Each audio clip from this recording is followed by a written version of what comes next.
I'm here to do a demo on the 101 mini pack, which is a really good kit that contains epoxy, but it also contains some microfiber blend and some low density filler, which is absolutely perfect for any small fairing jobs, but also for filleting. So what I can do, if you'd like, I've already dispensed 25ml of West System epoxy, and of course they're all 5-to-1 mix. Yeah. And I'm now going to pour out 5ml of hardener. Oh, steady hand, he says. There we go. Nice. Simple as that. And one thing about epoxies are very heat sensitive. Yeah. So in these sort of temperatures, and I'd say we've probably got around about 18, 19, 20 is absolutely perfect. So as you can see, what I've done is I've mixed, or I've poured out the resin and the hardener, and you'll see the difference. If I can hold that up, you'll see the difference between the resin and the hardener. The resin is clear, the hardener has a slightly yellowy tinge to it. And then what we will do, we will mix this thoroughly for about 2 minutes. Yeah. Now, of course, I'm holding this in my hand, and my hand is also warming it up. So that's but ordinarily, we would always say a minimum of 2 minutes in order to mix this up. And as you see, it will combine to what we would call a homogeneous mix, which is a nice sort of golden colour. Yeah. And while you'll notice, I am actually mixing it with a West System mixing stick. Nice. Now, these are bespoke made by West System. They're made out of polypropylene, so they're reusable. And what you'll see is one end has a sharp, sort of like a chisel edge, and the other end has a beveled end. And I'll explain a little bit more on that later. But also what this does is this nice sharp edge allows you to get the right into the corners, right into the corner, so you're mixing up. If anyone that mixes up epoxies or any two-part materials, if they find that it's sticky in the corners of the pot that they've mixed it in, it's largely due to the fact that they just haven't got the mixing stick in. Yeah. So I'm giving this a really good mix. So with that golden colour, is that going to still dry clear? Because I know a lot of people ask about that. No. Now, with the 205 and the 206 hardener, so the 205 is the fast, the 206 is the slow, which will give you around about sort of half an hour working time. If you want clear, there is the 207 special coatings hardener, which will actually dry clear. Okay. And it does have a degree of UV stability as well. Oh, nice. Inherently UV epoxies aren't UV stable, and they would always need coating with a clear varnish or a lacquer. Yeah. But the 207 is, so or has a degree, but we would still recommend that you overcoat with a reputable varnish or a paint. Yeah. So what I've done there, I've mixed up 30ml of resin and hardener. What I'm going to do, I'm going to dispense half of this away, because I'm going to add some 407 low density filler. Cool. And what you'll see is low density filler, it is a blend, crushed walnut shells and colloidal silica. What I want to do, I want to make this like a peanut butter consistency, which will enable me to produce a fillet blend. Here's one I made earlier, but I will actually show you how we can mix this in, and you'd be amazed how much needs to go in to get. Sorry that you're breathing that in. It's, now you'll think, goodness me, that's never going to go in. So what we do is we mix it in slowly by slow little sort of cutting motion, and it just gets absorbed. You're almost like folding it in. Yeah, that's exactly that. Now, even that lump there, as you can say, it's still quite runny. Yeah. So I'm going to need to add more until I get a nice peanut butter consistency. So now you mentioned peanut butter. I'm going to go for the obvious joke. You can go crunchy or smooth. You can go crunchy or smooth. Crunchy or smooth. Just wanted to check. The choice is yours. Absolutely, yeah. I wasn't sure if you're really trying to get out every single lump, or you want. Well, you do if you can. You do want to try, and this with this folding cutting motion. Yeah. It will, once it starts being soaked up by the resin and hardener. There you can go. You can see it's thickening up nicely now. Yeah. And then you give it a really good stir and break those bits up.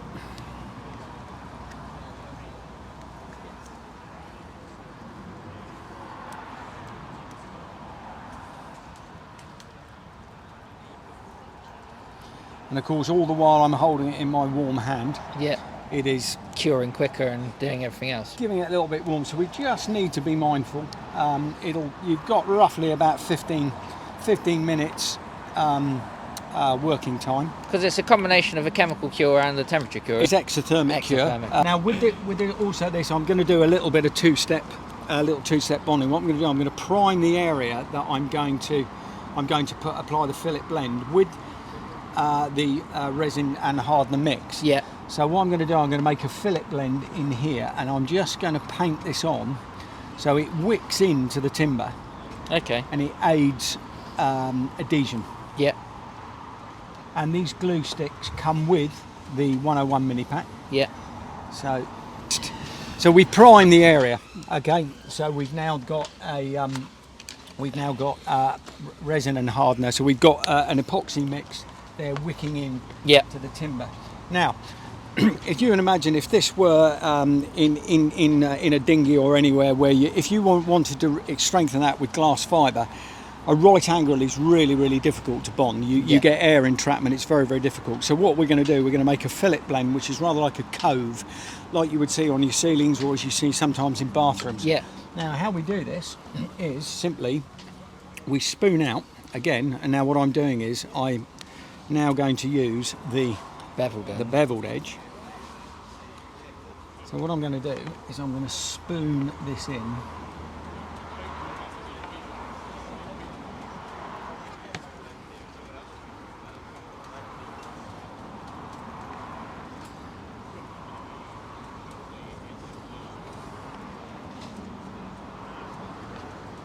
All will become apparent in a minute.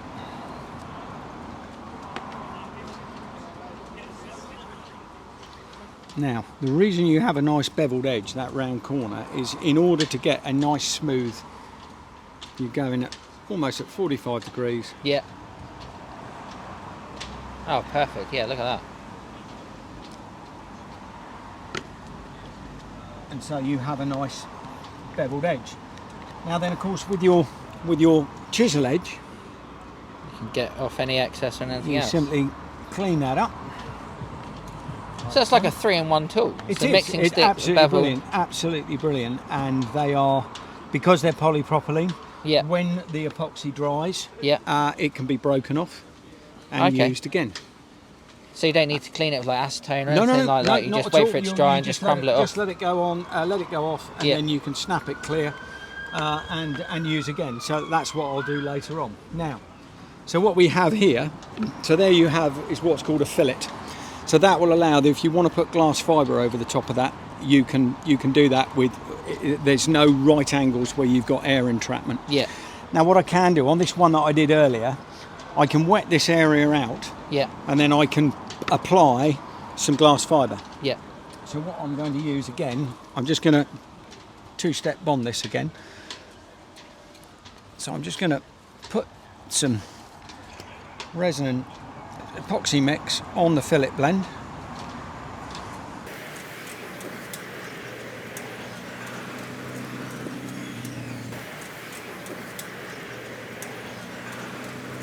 What we can do there is we can then lay, and this is some woven roving cloth, we can then lay that into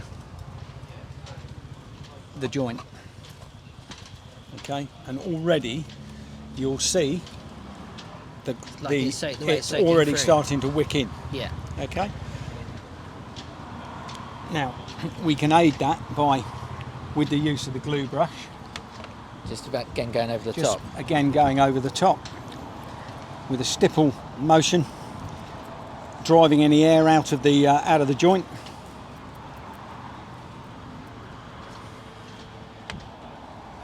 This is perfect conditions actually.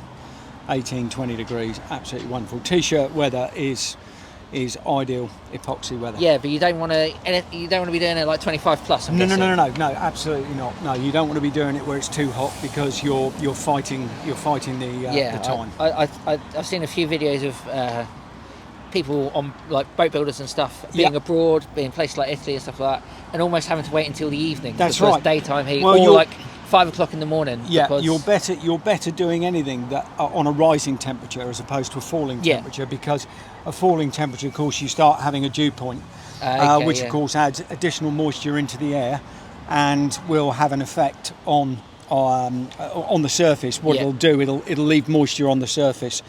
Won't necessarily affect the cure, but it won't help, if you know what I mean. So what I've done there is, so we've wetted out and with minimal amount of resin and hardener, so it really does go a long way. Yeah, so considering you started the whole process with like 30 mil. 30 mil. Yeah. 30 mil, which is absolutely nothing. Now, what we would do is ordinarily, if we wanted to overcoat that, we would. So if we left that and then we wanted to varnish it or paint it or anything along those lines, epoxy cures with what's called an amine cure. So you can get a slightly waxy finish, which is called an amine blush. Yeah. One of the ways now that can be removed by one of two ways. You can either abrade it. You can also use something like a Jif, something mildly acidic to give it a scrub. Like one of those coarse bleachers. You got it. Yeah. That's it. But what we're going to do here, this is peel ply. Peel ply is wonderful stuff. It's absolutely brilliant. Once people have used peel ply, they never stop using it. So as you can see, there is this wet surface, and I'm just going to apply the peel ply over the top. And as you can see, I can literally put that in with my hand, and already it's wicking up. And this can just be worked on by hand. You don't have to use a glue brush, a stipple brush, or anything along that. Now, what this is a sacrificial cloth to go over the epoxy finish, and what it does is it locks in the work. Now, what I can do is so I'm just going to leave that to go off. All right, I'm tapping that with my finger. What we've done here is what I did earlier as a good old Blue Peter fashion. Can you see that there is a somewhat slightly waxy finish to that? Now, if you run your finger across there, it's soft. Yeah. Like soft. Almost like literally like wax paper. So you could imagine if you were trying to put paint or anything over that, you'd struggle. So you'd need to be abraded. So what you simply do is, and what peel ply is brilliant for, and I can get a hold of this bit, I'm just going to peel it off. Sorry, I didn't have any Weetabix this morning. Well, and again, it's not the easiest of locations to be doing it. When you're in a boat now, and you've got the brace... Oh, yeah. It's like sand... Well, not so like sandpaper, you're not akin to sort of like a 400 grit finish. Yeah. But then what it's also done, the glossiness, i.e. the blush, has been removed. Yeah. So you've done two things. You've removed the blush, and you've also left a sort of like surface. A shark skin finish, which is perfect for then overcoating with either further epoxy, varnish, paint. So peel ply is an absolutely wonderful thing. Yeah, so it's done two jobs there. It's removed, it's like the cleaning process and the keying process. Exactly that. Yeah. Exactly that. It's absolutely brilliant. So once people, we always recommend that if anyone is doing any jointing or any coating with epoxy and then they wish to overcoat, even at a later stage. So like this, when that's dry, I could leave that outside if it got rained on or walked on. That's not a problem at all. Not a problem at all. Just when you're ready, you just literally rip it off and away you go. Brilliant. Absolutely wonderful stuff.